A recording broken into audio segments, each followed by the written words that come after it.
Candidates for U.S. Congressional District 3 gathered for a debate hosted by us, KCRA 3. KCRA 3's Orko Manna joins us now to check the facts. Well, all three candidates talked about a wide range of issues, but before we get into those, we want to start with both Assemblymember Kiley and Sheriff Jones's answers when asked if they believe Joe Biden was legitimately elected president in 2020.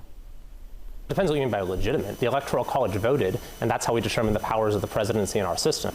I don't know. It depends who you watch, which newscast you watch. But I know there's a lot of people that are confused enough and don't know the answer to that question.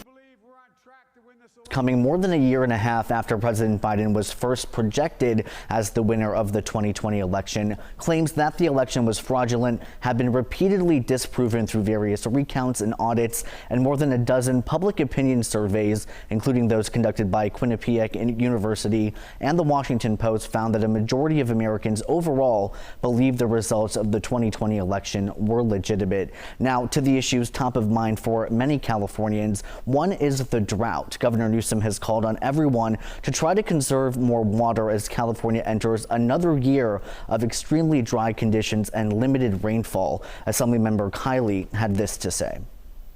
When you are told to take a shorter shower as water flows abundantly into the ocean, your government is broken. We have more than enough water that comes to us by the grace of God to supply our needs for indoor use, industry, and agriculture. We just haven't planned in the appropriate way.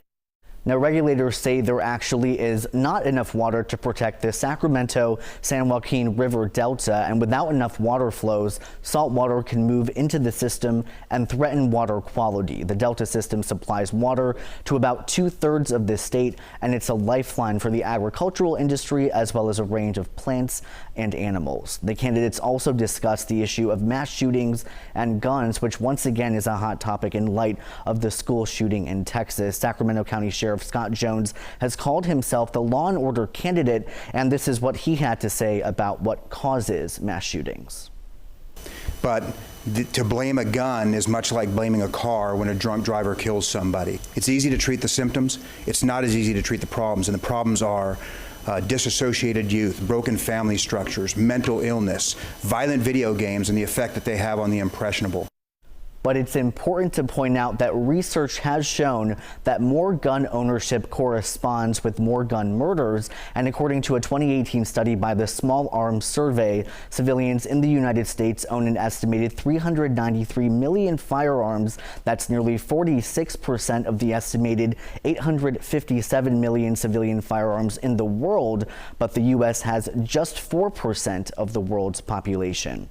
Also, a big issue for many Californians is the rise costs at the gas pump. The average price in the state is now over $6 a gallon. Democratic candidate Kermit Jones, who's a local doctor, actually suggested a plan that many Democrats do not agree with.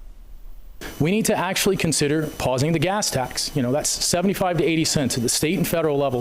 Various Democrats and Republicans have advocated for that. That's money that needs to be in people's pockets and not in the coffers of the federal government. Again, this was a plan put forth by California Republicans, but the proposal to implement it failed in April after a vote in the Assembly, pretty much down party lines. Now, there was much more discussed during tonight's debate, including COVID-19, abortion rights, and health care. We have a full recap on our website, KCRA.com. Back to you. Orko, thank you so much for checking the facts.